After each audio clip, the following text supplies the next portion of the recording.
Today we have some very special guests, Anthony Raphael and Austin Karpinski. Now they came all the way from Houston, Texas, and I want them to share their story about their entrepreneurship journey and what they're doing now, how they got started and became a partnership, and exactly what they're doing and how you can succeed too. So I want to give you guys a better introduction. Are you guys able to share a little bit more about yourselves and just what you do right now together? Yeah, of course. So we, our main thing right now is real estate, investing in real estate, buying and selling. We're flipping, wholesaling, and rental in the real estate world in Houston. And our market's kind of the heart of Houston and about an hour outside of Houston itself. It is a huge market. We've kind of played in some other counties and the surrounding counties, but we're kind of focusing on the heart of Houston right now. We have been working together for 2 years and a half at this point. We got together the summer of 2020 is like right when everything was shut down because of COVID. Interestingly enough, I'm in dental school now, and I was about to start dental school, and actually know Austin, like I said, for a while, and he reached out to me over Facebook. He's like, "Hey, you happen to be looking for a house by any chance?" And I actually was looking for a house because I wanted to, find a place for school to stay, so I could stay near to school.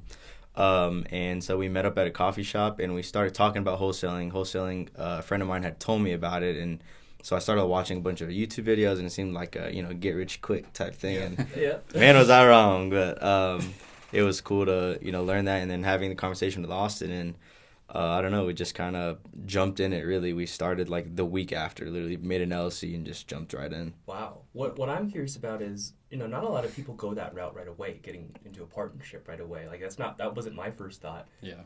And again, this podcast is just for entrepreneurs in general, but you guys are real estate investors. Mm-hmm. Mm-hmm. So, Austin, what caused you to think, let me reach out to this guy and maybe he's willing to partner? Like, what was the thought process in that? So at the time, I was an agent, a real estate agent, and I just needed more deals. It was probably my first year, I think, maybe going on my second year. And I saw someone post on social media about how they were up and coming in the entrepreneurship space, and he was like, just DM all your friends. So I just started doing that too.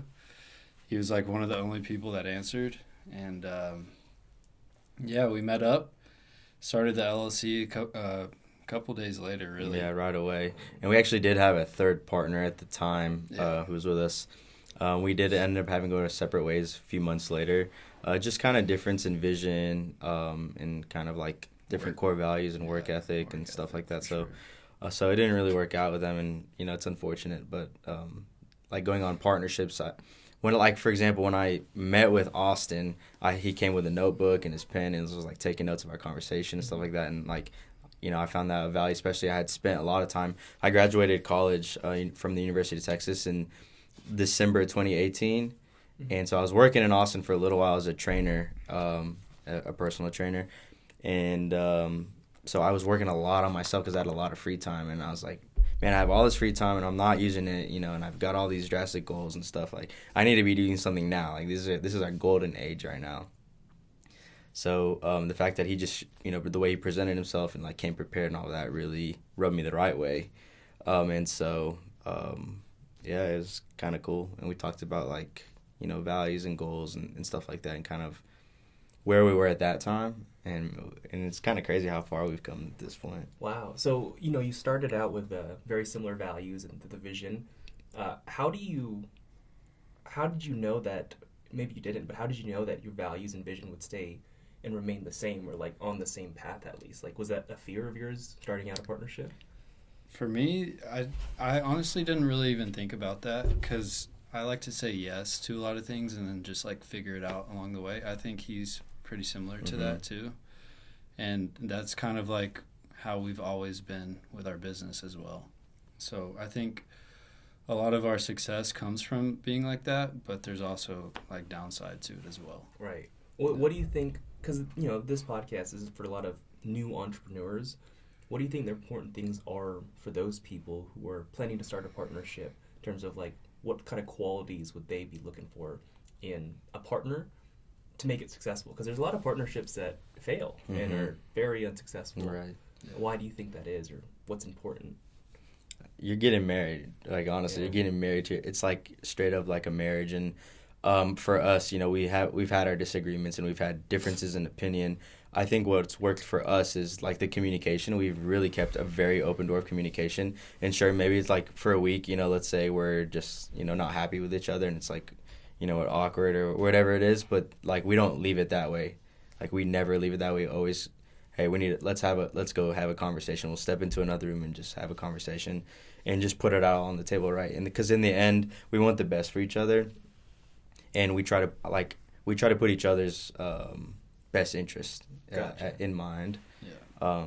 Like, I know he's got my back and I've got his back. And so over time, I think you don't start this way, but you build that trust, with your partner. And it's like, it does take time to develop. But after that, like, I know that he wouldn't do anything that would, put me in harm's way and vice versa. I hope he knows that as well. Right. So. And he's like, I don't know. No, but it sounds like it's a lot of just throwing everything on the table and be just super open and honest. I think that's the key. Yeah, it sounds like. And I think like starting out, like if we were to do it all over again and I were to go and choose a partner, you would want somebody who's like for example, if you were working out with somebody and he's like your workout buddy, you want somebody who's going to try to do one more rep than you and keep you pushing you, and like you do one and like, okay, now I got to do one, or say, hey, I bet you can't do 5 more, like, challenging each other. Again, like seeing how they I guess I knew him beforehand, right? Yeah. And I would say just to be extremely careful when you do, not to like hold back, but if you were going to get into partnership with somebody that you're already friends with, like you need to make sure that your friendship kind of is prioritized, I would say, because it's very easy for things to get in the way and all of that. So our other partner, or ex-partner, I should say, we were friends for a long, long time. And unfortunately, it didn't work out. And so, like, we don't really talk anymore. And so it's really unfortunate, but I think, things do happen for a reason. And, from the start that he reached out to me and that we ended up meeting up and all that, it kind of was just like, it felt good too. But you can't really always rely on feelings as well. So it's kind of a equal balance of all of that. Okay. I was about to ask you about the friendship and that aspect, but you already answered that. So what I'm curious about, and I think a lot of people listening would be very curious about, is how are your roles split? And this is not just for real estate, but in general, I think these entrepreneurs, they need to know if they get into a partnership, like what do these people do? How do you structure it where your time is spent, and it's working together rather than you guys doing the same exact thing? What do you guys do? What's the responsibilities? I think it kind of took us some time to figure that out. As far as like real estate investing, I would, I guess, focus more on acquisitions. He would focus on dispositions. As time has gone on and we've built out a team and stuff, he's kind of like a CFO in a way, / like, I don't know, whatever else. And I'm still kind of overseeing acquisitions and the rest of the team. So I don't know. It's a work in progress. As we hire more or fire more, we kind of have to figure out those roles again. Right. And was that like you said it took time to figure out, but was that just learning, okay, this is maybe my strong suit as far as finding and acquiring deals, and this is my strong suit talking to buyers and dispoing or selling them all? Was that, or is it just like, hey, like we just need you to do this, and how did that work? I think it's kind of both. Yeah. Well, we started so we jumped into Ryan Pineda's program. I think 2 months after we had started, because we started in around June and we got in August, mid to end August of 2020, and we took the predictive index. And so Austin's a Maverick, and I'm a captain predictive index, and those are very similar. They have a lot overlapping. And I think at first we were kind of like both doing the same thing or like stepping on each other's toes, but you got to figure out like for example, we still share one email for the both of us. Nice. And it's just like, he knows like if I need to see an email, he flags it for me and I make sure to see it. And most of the time I just leave it unread for him. And so that's just like something that we found works, but some people, it could get annoying. And I think in the beginning, like emails would get lost or whatever, right? So it does take time to kind of develop, but you do figure out what you're good at. And like, for example, in like social media and stuff, like Austin doesn't necessarily love to be like, on camera and like in front of everybody's face on social media. Mhm. For me, it's like less that I do love it. It's like a lot of fun, and I think it's cool. And so like Austin knows that about me, and I know that about him. And so it's again just finding that balance, and it does take time to develop. You don't get it right the first time, I would say. Okay, and that makes a ton of sense. Mhm. Like you guys really had to work to get to that point. So I mean, off the topic of like the partnerships, because I think you guys explained really well of how to make them function right and how to assign the roles essentially. Let's deep dive into, I guess, the business itself. Like, what I don't know what kind of numbers you guys are willing to share, but in general, like with the things you guys are doing now, I know the people listening, this isn't exactly a real estate podcast, but at this time, at this moment of recording, we're going through a big downturn, a recession essentially for real estate. And you guys are real estate investors. So I think it's important for entrepreneurs to just understand how to navigate those hard times, because these are very hard times for at least this industry. And I think no matter what industry that someone listening is in, they have to understand how to pivot and how you guys don't just stop and do nothing. So like tell me a little bit about what you were doing before this downturn recession wise and what you've pivoted or what are you doing now? I think before we had a team, we had a smaller team, but we didn't know how to lead the team. We didn't know how to hold them accountable to certain KPIs and things like that. We've gotten really a lot better at that, and that's helped. And as far as acquisitions too, we're just trying to let the guys know that it's gonna be harder. You might have to you're probably gonna have to put in more work. But like I was telling you earlier, we're doing novations now, which is essentially being able to wholesale on market. So we're able to offer sellers more, and typically the sellers that we're working with now are wanting more because they're used to that hot market that we just had. So that's been working out for us. And then on the dispo side, just trying to build our cash buyers list, building better relationships with them has been a big thing for us too.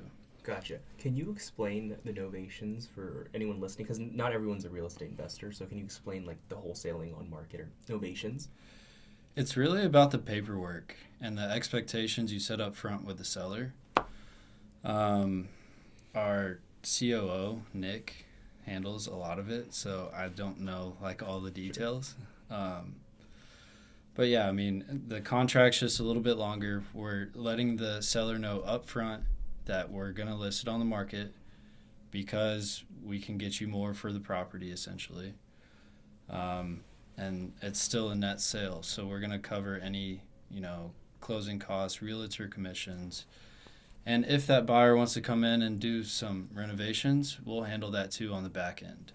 So as we all know, retail buyers pay retail prices, so that's why we're able to sell it for more. Gotcha. That makes sense. Yeah, I want to jump back to kind of for general entrepreneurship and dealing with the hard times. I would say the biggest thing for us was developing systems, right? Because you can be consistent within a system, and I think consistency becomes key. Even when you're gonna face failure a bunch, and you're gonna face a bunch of times. There have been times where we hit negative bank account, and you have to figure something out. You can't you have to pretty much turn it over within 24 hours, and sometimes you're throwing Hail Marys and doing all kinds of things just to move forward.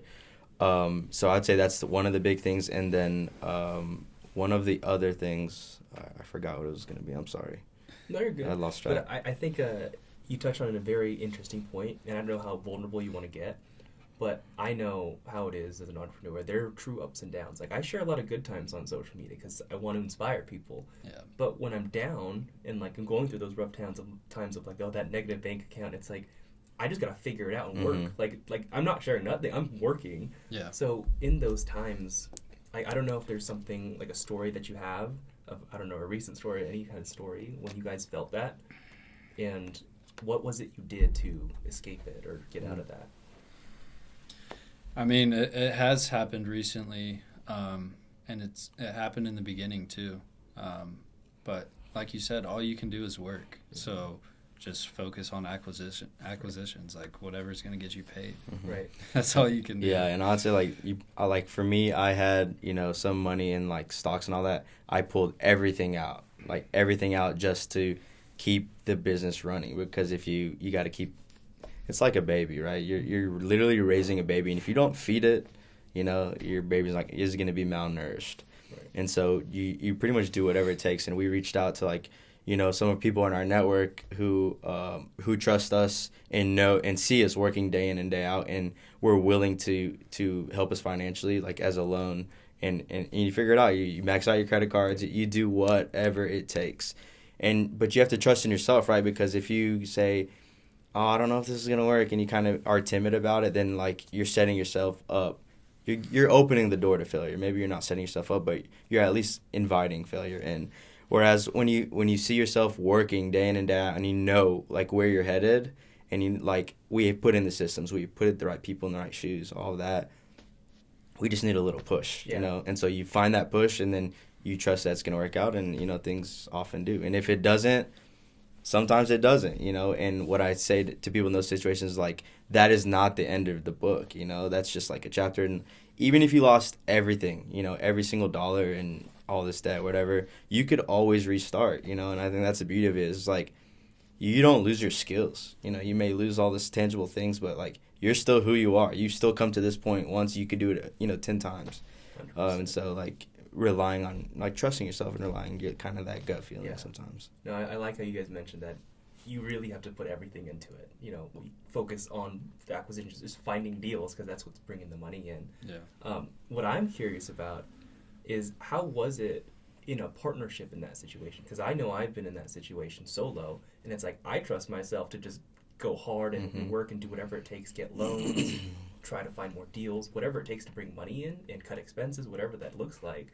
But how does it look like as partners? Like, I know you did acquisitions, you dispo. What is it like? Hey, now we're both on trying to find deals. And it's tough, because like, especially like me still being in school, like Austin having to deal with that, and me not being there every day, and it was tough. I mean, it was really hard. Yeah. But at the end of the day, we still trust each other, and like being able to tap into like, resources when we need them. Like, that's what I would bring to help us push forward. It may not be there with time, but being able to financially to support a little bit. I think that helped a little. Anything you want to add? No, I think that's pretty spot on. It's better to go try to tackle those things as a partnership rather than just by yourself, because I feel like I'm stronger with him. I like to think that my mindset is, always in the right spot, but if I was by myself, I don't know how that could have ended up, Yeah. And there have been nights where like, I'm like on the border, like I can't take it, about to cry sometimes, and then we'll just get on the phone and talk it out, and like, we encourage each other, and like, to have that helping hand is like very helpful. So I think, and like, we still both bring different things to the table. We are similar, but we have other things. We still complement each other very well. And if you're by yourself, you have to figure out all the solutions, right? Mm-hmm. But if I'm only seeing it from this view, and maybe Austin sees it from another view, then more solutions are come to the surface. Right. No, I love that. I mean, it seems like you guys got a good partnership going. I love it. Work in progress still, every day. Yeah. Still got to always work together. Now, I'm curious, how much of a role do you think, I guess, emotion played during those, succeeding to through those down times? Because at least from what I felt the more emotional I got, the harder everything is. It's like you let yourself loose, and it's better to kind of stay like solid and grounded. But like, what did you guys? I don't know. Do you utilize anger? Do you utilize pain, or was it just like figure this out, be logical? Walk me through what the mindset was, getting out of stuff like that. Yeah, I mean, I would, just like what you said. You just have to put your head down and get to work. And we have a team that relies on us too, and they can kind of tell when the company is going through financial hardship or hard times, and they get emotional. So us as leaders, you're not really allowed to get emotional, because you have to keep guiding them, right, and showing them the vision and letting them know that everything is going to work out. So Right. Yeah, and on top of that, I would say like you still have those emotions. You need to get them out somehow. So like things that have helped with me is like journaling, like writing down the problem and literally thinking of solutions, just brainstorming. That's helped a bunch. Working out, like when I'm really pissed, and I'm like really angry, like that's what I'll do is go work out, and then I come out feeling a lot more grounded, and I feel like clear-headed, and so it helps that. Like doing things you love, hanging out with people, like taking a break for a little while, because sometimes you need a break in order to move forward. You can't think about as stopping. You got to think about as like it's still progressive. It's progressive rest. Like it's still gonna move you forward. Yeah. No, I found that, man. It's Yeah, and like praying and all that. It's still like if very you're not very helpful. doing the things that you enjoy doing day to day, whether it's working out, whether it's praying, whether it's being with friends, it's like life kind of sucks, Mhm. And obviously, hopefully, you guys are doing something for work that you enjoy. But even outside of that, it's I think it's helpful to have things that you really enjoy doing just for yourself. What I wanted to touch on too, you guys mentioned it a little bit earlier, but it was holding your team essentially accountable to performance in their KPIs or key performance indicators. This is something that I still struggle to do with interns that are coming in, to hold them to certain performance metrics of like, hey, like you're supposed to do this every week, this number. What's been helpful for you to keep your team accountable to whatever metrics that you're trying to hold them to? first, tracking them properly. We didn't do that for the longest time, but we talk about KPIs every day now. And it's really just being there with them. I think we tried to separate ourselves from the business like way too soon. So being there and being, proper leaders helps them be successful. And, there's not really an issue there with them hitting their KPIs if we are there. But when we step away, that's when, the issues arise. But we're trying to get better at that, because I've heard that your team is only as good, or how does it go? Basically saying your team is only good, as good when you're gone. Do you know what I'm trying to say? The I one feel like I I've know, heard that, yeah, the one I know is like if you're only to this level, your team can only get to that level, right? Yeah. And you as a leader, you've got to raise the bar in order to bring your team up with you, right? And if you're staying the same and you're expecting your team to go above that, it doesn't work like that. They're gonna reach their ceiling, where you put your ceiling, essentially. Yeah, I want to ask, go more in depth on that. So you said it's when you're there with them, that's kind of when they can perform. Now, does that mean you're there actively as they're let's say it's making offers for homes? Yeah. Are you there? How often are you there, and what are you doing? Because this is something that I still struggle with. I'm actually, this is a selfish question. I'm Right. curious. Yeah, so we have a sales process, and once it gets to the closer, they do what's called a process call, where they're getting all the information that they need, and they're letting the seller know, hey, I'm going to call you back in 20, 30 minutes, and I'll let you know what the property qualifies for. So in that 20, 30 minutes, they're coming to talk to us about everything they've learned, and then we help them structure an offer based on this person's needs. So what was your question again? Well, I was wondering your role and how involved you are, and right. what that looks like. How often? What are you doing? Yeah, to ensure so pretty much every time they're gonna give an offer, we're involved. Okay, gotcha. Yeah. And it's just reassuring them. They've run their numbers and they think that it'll go for this. Maybe they didn't do it 100% how we would do it. Especially we have kind of more experience, than they do, since they're relatively new. And I think another thing is just literally just being there. Even if I'm, for example, Austin's really good about helping them run the numbers, but me, I'm usually working on, other back end things or whatever it is.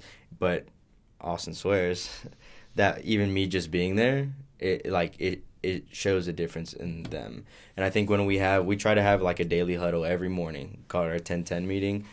We'll talk about we always start with 3 gratefuls. Each person will say what they're grateful for that day, and then we'll jump into the KPIs and look at what everybody has been doing day to day, review kind of people who are kind of in the red zone, if you will, like getting close, talk about them, offer, whatever advice we can.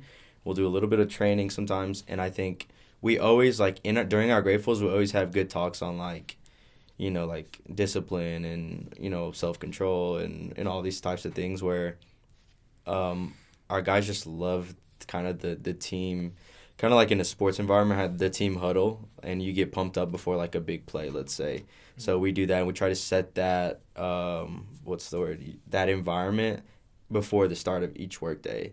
And then if we do it properly, then they go out and they have, like, a great workday, and they're fired up. But, if Austin and I are not there for some reason or whatever, we're traveling, then that meeting doesn't, it still happens, but, either we're doing it over Zoom or whatever it is, and it's just not the same. Gotcha. So physically being there, I would say, it does make a big difference. Until kind of, we take off their training wheels or whatever, when they become, like, very expert in whatever they're doing, then I think we'll be able to, kind of work on other things or do stuff like that. Gotcha. So everything's in person. Like, everyone's in person working, or? Yes and no. So our sales guys are in person, and that's kind of a requirement that we've kind of set beforehand. Our operations guy, who's Nick, he just moved to Dallas like several months ago, probably at the beginning of this year in March or something. And so it has been a kind of tough to not have him, because he usually is the one to really be involved with the sales team. But if he's virtual, there's only so much you can do virtually. Right. And then we have, like, our people overseas, of course, and they're more behind the scenes anyways. So, we do what we can, and we still also, trying to figure it out, because these are things you do have to figure it out. Like, the people you put in their positions. So this is the way I think about it. In the beginning, when you're by yourself or you have a partner, you've got all the hats on, right? And you got A to Z that needs to get done, and you're doing A to Z until you put somebody capable to do, let's say, A, B, and C for you or with you, let's say, and you're still doing other things. So until they really have a full grasp on their tasks and what they should be doing, then you've really got to be there holding their hand, I would say. Gotcha. So you just make sure that, they're self-sufficient, they can perform, right? Yes, and we actually talked to Brian Davila this morning, and he was saying, like, you really got to make sure that you hire A players, right? So when you hire A players, they're really self-motivated, they get fired up.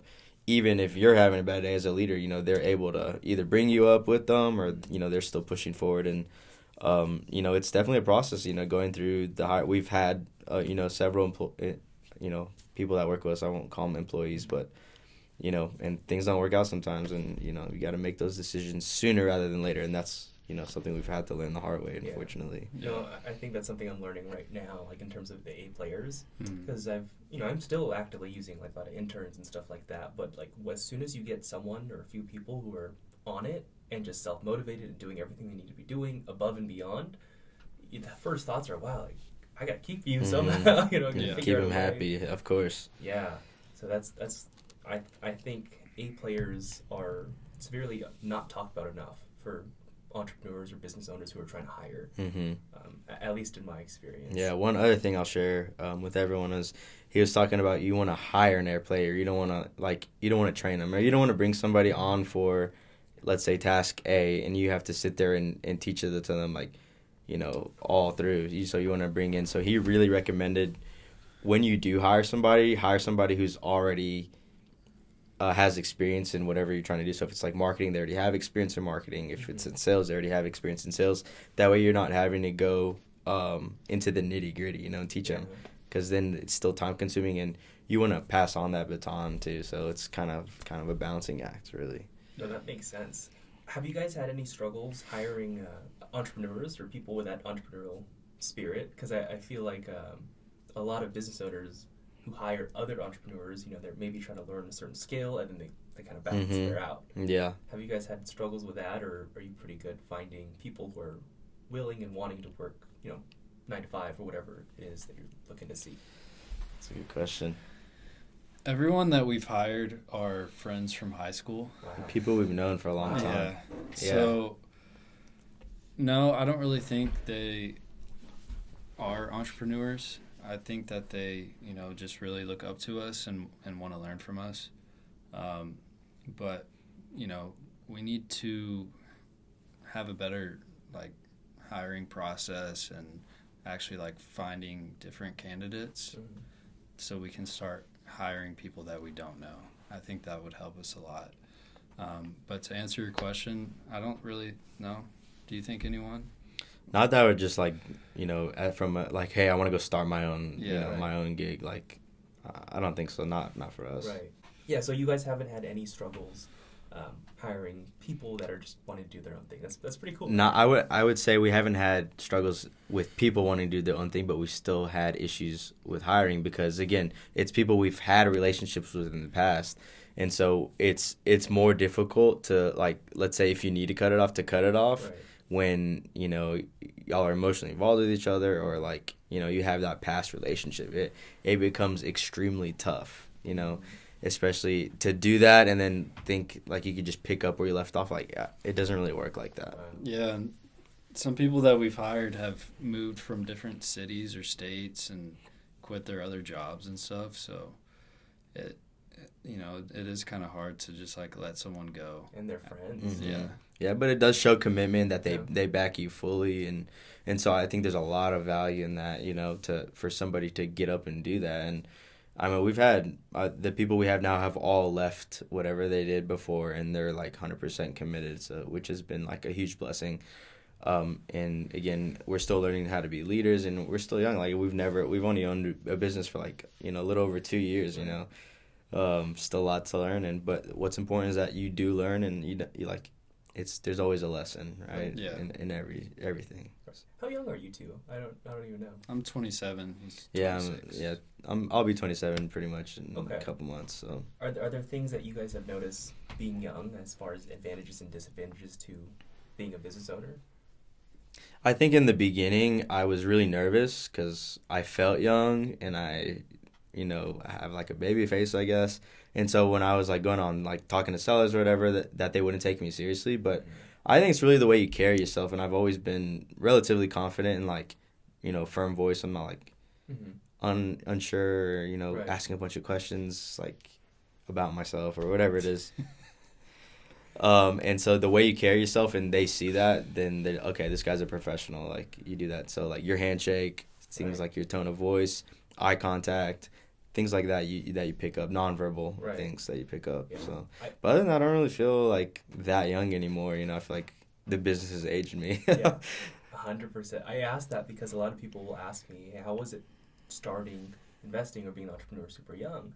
And I thought about it and I thought, I never had issues. Even when I was super young, like the confidence and the carrying yourself. Mm-hmm. I don't think I had a time where a seller was like, are you sure you're old enough to be doing Yeah. it? Never. Can I see your ID, please? Yeah, like that never happened. Yeah. I've never thought of that either. Yeah. I think it's interesting that people like have that limiting belief. 100%. So the last couple things that I really wanted to talk about is, I guess overall, in terms of you guys are very successful for being so young. What things, I guess, are or have been the most important to you in terms of achieving success? Because that's a loaded question. So this could be personal stuff that you do. This could be things that you do to make sure the business goes. But just things like if you could identify one thing each that's been the most important to you to achieving your kind of success, what were those things? I'll start. I would say two things for me. The first thing is like really self-reflection.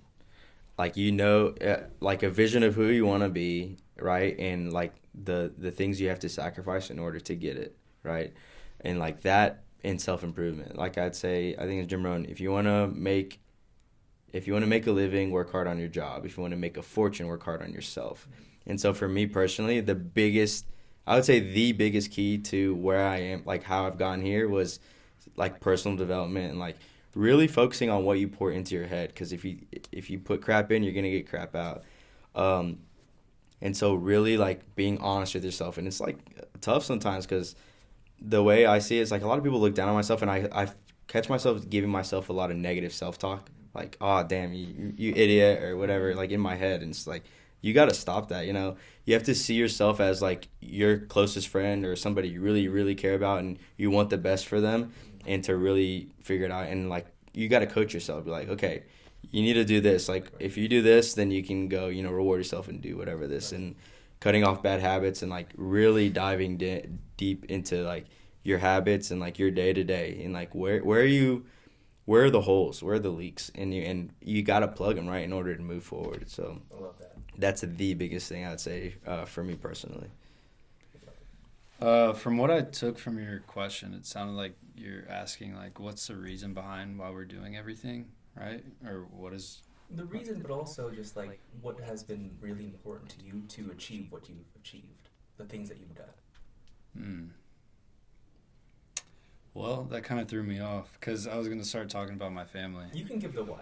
Yeah. I'd love to So know that, too. that my family is definitely my why. I have a wife, 3 kids, and I want to take care of them, and I want to take care of all of my family. I want to take care of my friends, my partners, and people around me. So I think that's the reason why we went in real estate too, and wholesale real estate specifically, so we can help sellers as well to achieve some of their goals and get out of those bad situations and stuff. So I love that. Yeah, and I think there's so much value in defining your why. Like, where do you want to go? Like, what's the goal here? And then becoming obsessive about it, thinking about it every single day. And that way, when you do have those hard days, you're like, why the heck am I doing this? And then you're like, oh, yeah, that's right. This is why. And so I think there's a lot of value in that. Oh, I love that. Well, lastly, if the people listening want to reach out to you and just connect with you, where can they find you? At Austin Carpin on Instagram. That's KARPIN. Cool. And Instagram for me too. It's ARafael, ARAFAILE. So there you have it. You heard it here. We had Anthony and Austin. And if you want to reach out to them and bring them a deal in Houston, reach out to them on Instagram, and hope you enjoyed the show.